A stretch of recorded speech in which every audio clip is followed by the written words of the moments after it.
In the flesh. You guys are lucky and not so lucky in a way. Why are we not lucky? You're lucky because you're not gaining, and you're lucky if you're young. Your metabolism is up there, so you're burning a lot of calories. That is a big plus. But we also have to remember the older we become, the slower our metabolism. Yeah. And our organ functions also starts to decrease. So if you're in your 40s and you're eating everything around you, but you're not gaining, go for a triglyceride test. Hiyo muhimu sana. Endo uangaliwe internally. You might not be going out, expanding sideways, but internally, your organs might be suffering. They might be they are being crushed by body fat. Mimi venye niko hivi naweza kuwa na visceral fat. Unajua naangalia huku pia. Huku hakuna, si ndio? Hakuna, so most likely. Me, I eat everything, by the way. I think you have youth and the activity. Nikitoka hapa nimepiga very good some pizza na wings. Usiku. Maze, and I'll just wake up, I'll be fine. But speaking of OMAD, you said OMAD is a no. It's a big no. But I have a theory. A bit of a thinker. Sometimes na my ideas. Feel free. So I've had this idea of, I don't know, but it's something people have mentioned before anyway. But I think it would be more relevant. So I don't think some nutritionists agree with it. Eat when you're hungry. Yes. Eat it because Mimi, I'm always like, okay, why do you need 3 meals a day? Who is this who came up with the idea that lunch, breakfast, supper? I am not hungry at lunchtime. But because everybody in the office is taking a break and we're going for lunch, so then I go. And then I also eat. Because but I'm not hungry. I mean, mimi nikisikia njaa 3 a.m., I'll wake up and eat. If nikisikia njaa 10 p.m., I'll wake up and eat. I'll just go and eat because nimesikia njaa. So I do not have to do 3 meals. You don't have to. How is that in terms of preventing you from gaining this excess weight? Because people have gotten accustomed to they have to eat supper with the family, breakfast. Lazima tukae hapa si wote tukule mayai na mkate na nini, a full breakfast. Then job, kila mtu anaenda lunch, have to go to lunch with everyone. And then jioni nitakutana na mabeste tukunywe mabia zetu pale. Is it out of this world to address people? But skip some meals. You don't have to eat if you're not hungry. What do you think of that? What I can say is, well, in campus we were told or taught that a meal is a social event in a way. Meals are used to socialize with one another.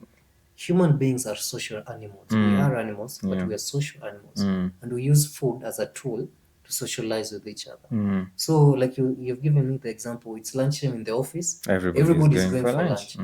If you're left behind, if you're left in the office, you'll feel left out. Eventually people start to exclude you in a way. So you're a weirdo. Why aren't you joining everybody else? We are hard. So eat when hungry. I do support that. But I also recognize that as human beings, the social aspect of food. We also have to recognize the social aspect of food. What I would say is maybe form a group. If you are alone, it's easy to do. But if you are always surrounded by people, that might be difficult. So unless you are around like-minded people, that's why I normally encourage people to have accountability partners. Partners, yes. So if you want to eat when you're hungry, if you have 2 or 3 other people who are thinking the same, you'll find that you're more likely to manage rather than if you're alone in a setup where people eat specific hours. It's more about the classroom mentality. About yes. But it is effective. If you eat when you're hungry, it's very effective. Kwa wale mnashangaa mbona mimi sigame, that is what I always do, and I've done it for a long time. Me only eat when I'm hungry. Actually, this is what our ancestors used to do. You spend the whole day out there working. At the end of the day, you come together, all of you, wazee pamoja, mama pamoja, children pamoja, and you just enjoy a meal. 1 meal a day or 2 meals a day. And you call it a day. So eat when hungry. Si ati umeona chakula. Work for that meal. Unajua kuna watu wengine unapita tu sijakula pizza siku mingi. This is a new pizza restaurant, let me try it. Work for your meal. Work for your meal. I'm not being religious here, but work for your meal. The Bible says he who doesn't work shouldn't eat. You should not eat. I'm not, I will not go Okay, into the accept. religious aspect, but as long as your body does not need it, Yeah, don't take it. don't take it. By work for it, I mean make your body need it by expanding energy. That way your body will need energy so that you'll feel hungry. So what is so bad with OMAD It from a molecular or clinical nutritionist point of view? What's so bad with it? Because OMAD, you'd have to do it for a lifetime. a lifetime. A lifetime. Because the minute you stop, you'll gain back your weight, all of your weight. This is what happens. Anytime you restrict intake of energy or calories into your body, your mind, not your conscious mind, but your subconscious mind, what controls the body, goes into the belief that there's not enough resources, there's not enough food around out there.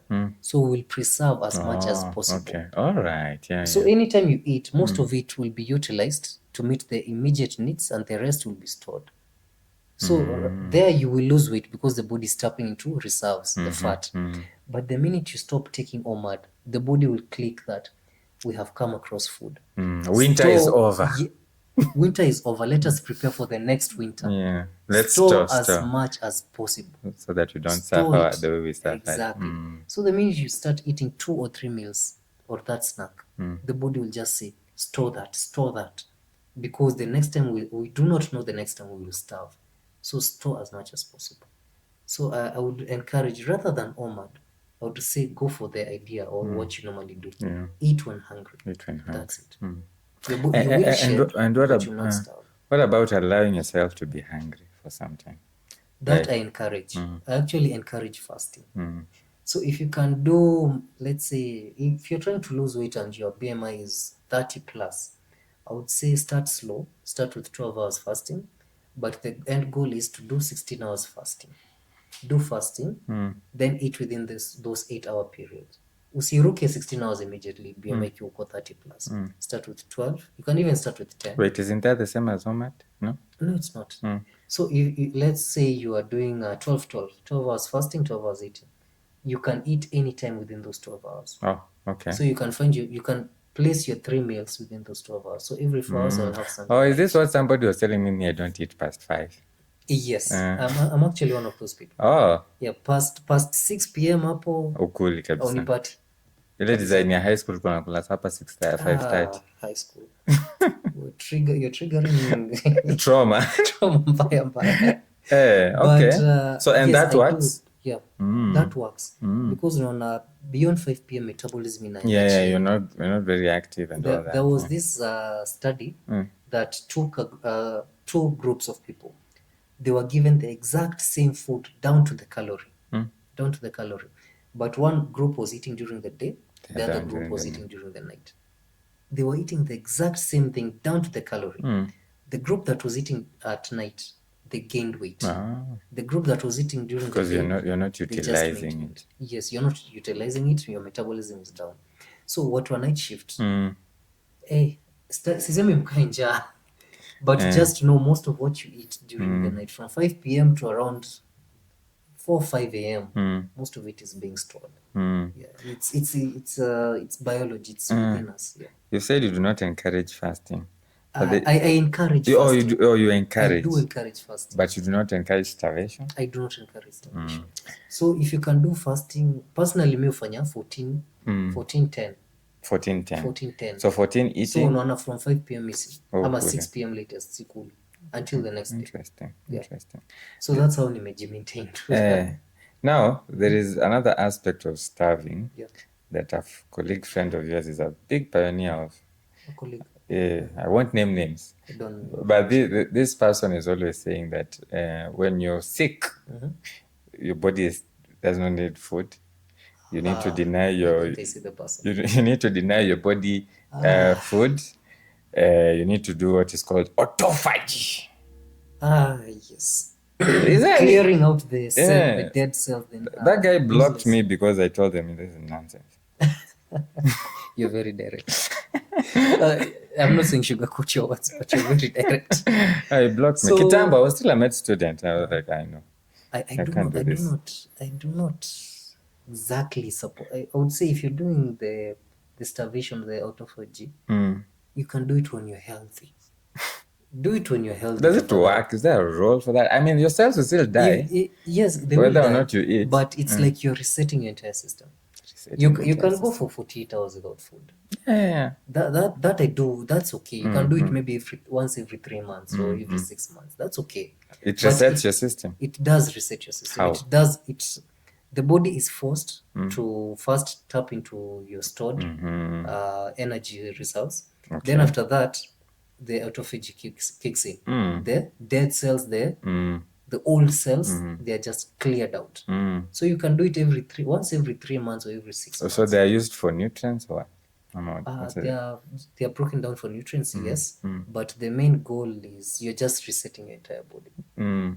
But don't do it when you're sick. Tafadhali don't do it. Utajipata Kenyatta hospitali. Yeye alikuwa anasema hata hao wenye uko Kenyatta msiwapee chakula. Hata alikuwa anasema the reason you have nausea and vomiting is because your body is telling you do not need food. I would say you need specific foods. You need specific foods and you need a lot of fluids. Yeah. And that's why we always call nutritionists to our bedsides to help us with balancing you've just reminded our me. patients' I have a intakes. beef with doctors. What's up? You guys, why do you allow patients to be given any type of food? What do you mean? When I was working in the hospital, I will not mention which hospitals. I used to see patients wanaletewa tu chakula na wanapewa from outside. A child, no offense to the kids, let me use the kids as an example. Unaona mtoto, let's say, I won't focus on the medical complication, but analetewa biscuit na soda. I don't know if you have noticed that. Kumtuliza, kumbembeleza. You're feeding the child sugar, which is food for the disease. Whatever is there. Yes. So why do doctors allow this? But sasa okay, most hospitals actually restrict food from outside, what you can bring. Which is good. Yeah, but for me, in my small experience, I mean, if you're not having a kidney disease, I mean, we've just admitted you for pneumonia. I mean, still the nutritionist in me inakataa. Surely, mbona usiletewe tu Lucozade yako ukunywe? I wish tukungekuwa na Lucozade hapa tuangalie ingredients. Look at the ingredients of Lucozade. But that's what the first thing you notice hapo ni fructose corn syrup. That is synthetic sugar. I do not encourage. The nutritionist in me imekataa. Actually, I avoid going to visit people in the hospital. I will get upset. But fruits are okay because people bring fruits. Fruits are okay. For us, because we only restrict when you're diabetic, when you have renal disease, and maybe other things. And then we encourage maybe if you have low protein, I mean, take a high protein diet because we're trying to build your albumin. Yeah, but you're saying kuna vitu sugars waache pia. Acheni kabisa. Even hata kuna diarrhea, okay. I get unataka kufurahisha mtoto, unataka kumbembeleza, kumwambia pole, but make promises to that child. Ukipona tuende nyumbani, utakula hizi. For now, huwezi juu, utagonjeka even. With that, can we now talk about the special diets specifically? Just a minute. Let me rush. You want to rush? Yeah. We'll take a short break as he rushes. Where rushing to? Rushing to the washroom. We'll be right back after the break. Tuko minutes ngapi? Siji. Nauliza.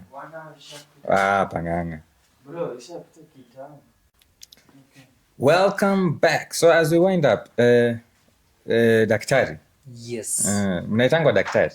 Tunaitangwa daktari. Najua niliona masio wanasu watu waitwa daktari. Recognize. And to me, everybody who works in hospital is just already daktari. Okay. Regarding that. Daktari wa chakula. Clinical nutritionist huitwa daktari wa chakula. Mimi nawaambianga rather specify daktari wa chakula. Nataka uende uone daktari ya chakula, atakuguide. Ukiniita daktari, then someone starts asking me about drugs. Hey. Pharmacology. Utabaki umehang. Anyway, so daktari ya chakula. Sometimes we have these patients who we decide, you have this disease, therefore some foods are not good for you. Yeah, I think mostly diabetes is one that stands out. Hypertension. Yes. I think the silent killer. Renal disease as well. Yeah. Are there any other special things, or what can you tell us about those? Ama ni story too? No, sio story too. Actually, you mentioned renal disease. There was a time there was an uproar, I think a year ago. People were complaining about the cost of dialysis. That made me do some research, and I noticed complications kama hiyo diabetes, hypertension, renal disease, not renal failure but renal disease na cancer, they are skyrocketing all over the country. Zimeongezeka sana. So I cannot say this is completely to do with food kabisa kabisa. I will not get into policies for various reasons. But if you trace the origin of the food and you trace your activity, individual activities, hapa ndo kwenye hizi magonjwa zinatoka. So you find that most of us, whenever we buy food, let me use fruits for example, we just buy the fruit and we just consume it. That fruit, less than a day or less than 24 hours ago, it was sprayed, chemical spraying, yes, the not fertilizer, insecticides and all that. We consume it. That makes our cells more prone to developing or mutating into cancerous cells. We consume foods such as, I mentioned this earlier, broiler chickens. I understand its business. You can consume it once in a while. But you need to understand what these broiler chickens are fed so that they move from a chick to a fully grown chicken within 6 weeks. Exactly. Does that even make sense? It's not a housefly. It is a chicken. So you have to know that this chicken is fed foods that are very high in hormones, especially synthetic estrogen. Ndo zifure vizuri. So hiyo estrogen inafanya zifure vizuri. Synthetic estrogen. You consume this food. What happens? You develop various complications. Men, you develop man boobs because of the synthetic estrogen entering your system. Ladies, if you have issues with your reproductive system, PCOS and such, it becomes worse. It becomes much more worse.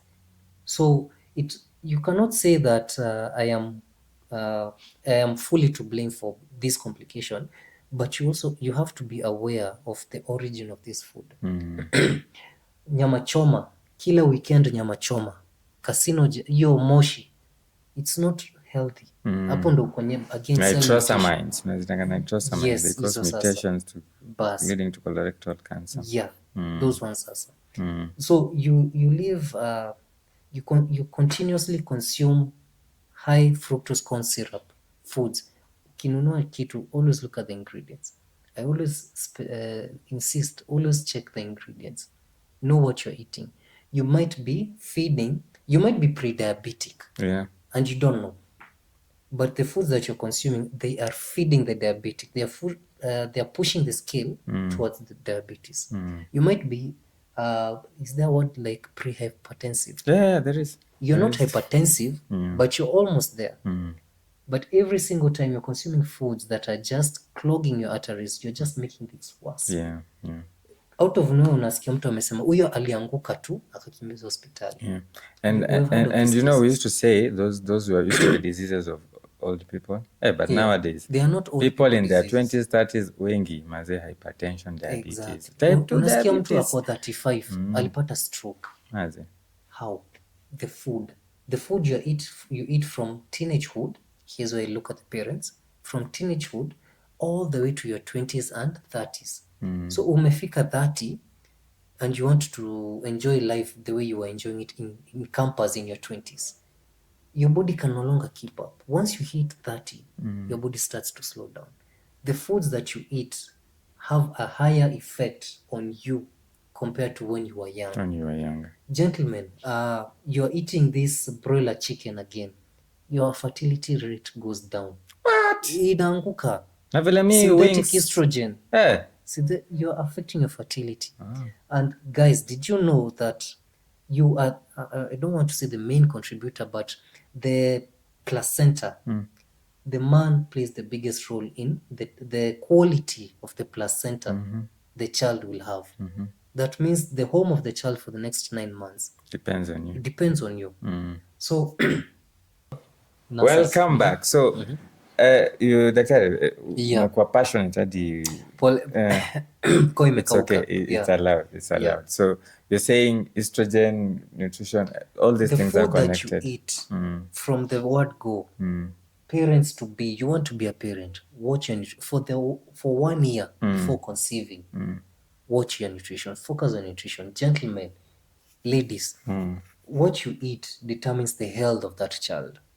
So you might find that the child is a bit weak. Let me use the word weak. You cannot blame the child. This is on you. So you have to take special care of the child to build up the child's strength. You find the child is born extra heavy. This is not the fault of the child. It's on you.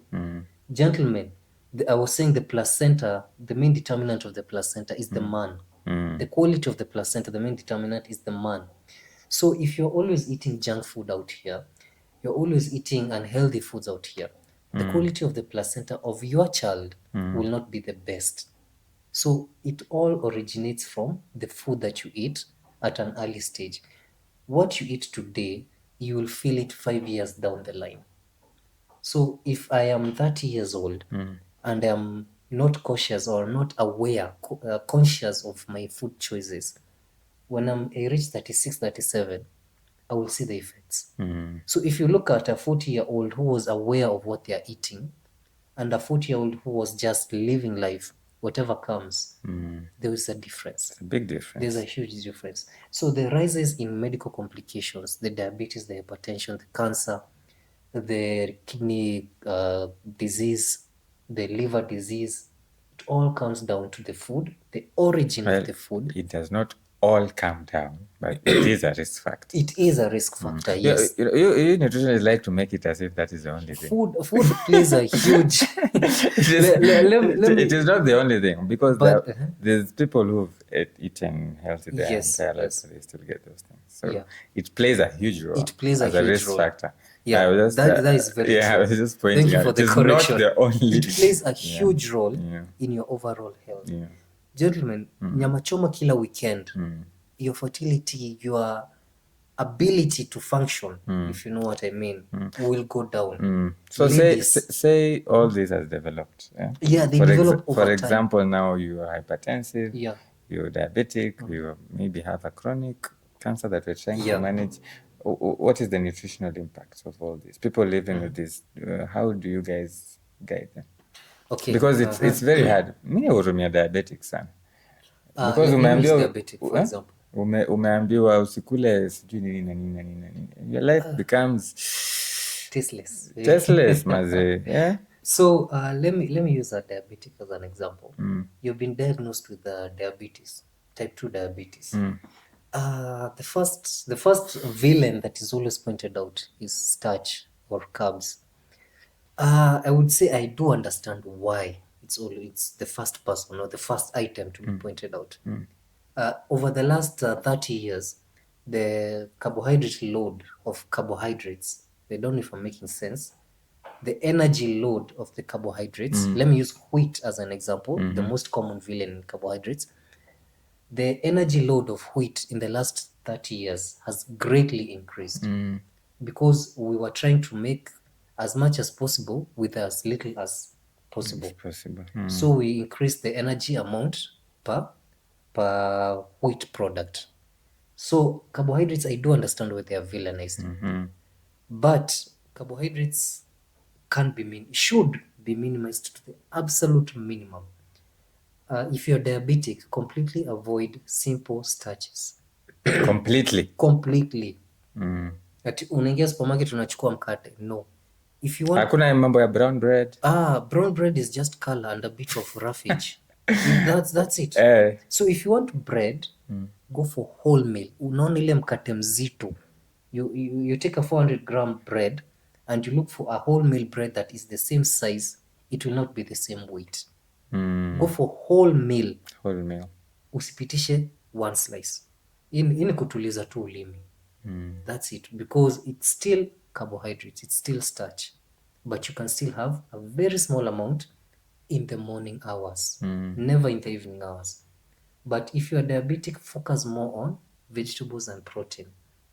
I did not mention legumes for a reason. I'm not saying legumes are bad, but legumes also increase your blood sugar over a long period of time. So if you're going to have legumes, you can have a small amount of legumes in the morning hours. In the evening hours, protein and vegetables only. Good, good. That's it. Usiseme sana, ingine Siwezi watakuja kwa sema ofisi. sana. Ingine watakuja kwa ofisi waulize. The Kenyan Nutritionist utanipata. What about salt? We've talked about sugar too much. Salt. As we limit, Salt. we advise our patients who are especially hypertensive to cut down on their salt. Yes. Lakini nasikianga sijui kuna sijui what type of salt, sijui what type of salt. The pink salt. There's pink one. Sijui wanasemanga pink Himalayan salt. Himalayan, that one is. Then there is the black salt, there's the rock salt.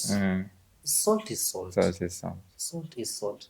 If you are hypertensive, I would say look for potassium salt. Not sodium salt, potassium salt. There is potassium salt. That would be more tolerant. Your body will be able to tolerate it Potassium more. salt. Potassium salt, not sodium salt. Your body will be able, I'm not saying overconsume it, but your body will be able to tolerate it more without triggering the hypertensive reaction in your body. So if you're hypertensive, potassium salt. So there's a potassium salt. Yes, there is potassium salt. So I will not say more than that. You'll not say more than that. Yes. All right. Yeah. Okay, our time is not really on our side. So as we're winding up, you were telling me before we started that you're doing something, you're trying to check the effect of different sugar, different foods on the blood sugar. I mentioned this when we were starting, that most of us, we just eat to eat. We are not aware, are we feeding or are we starving a complication that we are not aware we have? I might be pre-diabetic, I might be pre-hypertensive, and I'm not aware, but I'm just eating whatever comes my way. I mentioned energy drinks. Most people out here are already pre-diabetic due to these energy drinks. Most hawa tu chana wanaitwaje? Sio na watoto tunachana. Watu wanachana. Poleni. Hawa tu chana wametulia mahali wanachana. Wase wa base. Watu wa base.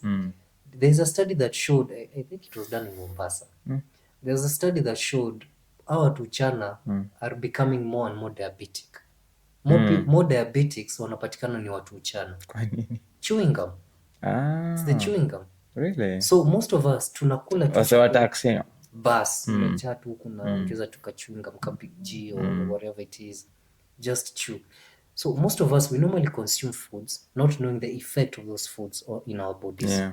So what I'm trying to do is I have a device, it's called a continuous glucose monitor. So what it does is it checks my blood sugar in real time. Is it spiking? Is it crashing? Is it stable? It checks my blood sugar in real time. So I'm going to take various food samples. I'm going to eat various foods and I'm going to show you the impact of these foods on my blood sugar. So through that, I will explain why has it shot up? Where has it gone down? Where has it maintained stability? What does it mean in regards to either diabetes or hypertension, various organ function? What does it exactly mean? So, so this is the device. I will not show much of it. It's normally placed here. It's a continuous glucose monitor. So starting tomorrow, we're going to be sampling various foods and I'm going to show you what it does to my blood sugar. Ndo mjue sio ati natembea na chukua inakula tu na niko tu sawa. So you're going to be the test sample. Yes. It is you. Yes, I am going to use myself as a sample. There's a reaction. I'm walking around the market, nachukua mandizi 3 na kula tu hivi. Then one sukari imefikana. Utaona sukari vile itaenda. And I'll explain what happens sukari kienda hivi. Yeah, so that's the project. Tunaanza kesho. You can join me as the Kenyan Nutritionist, Facebook, Instagram, TikTok. Ni join tu, utaona hizo videos. Yes, so apparently by the time this is airing, hii alishaanza. Nitakuwa imeanza.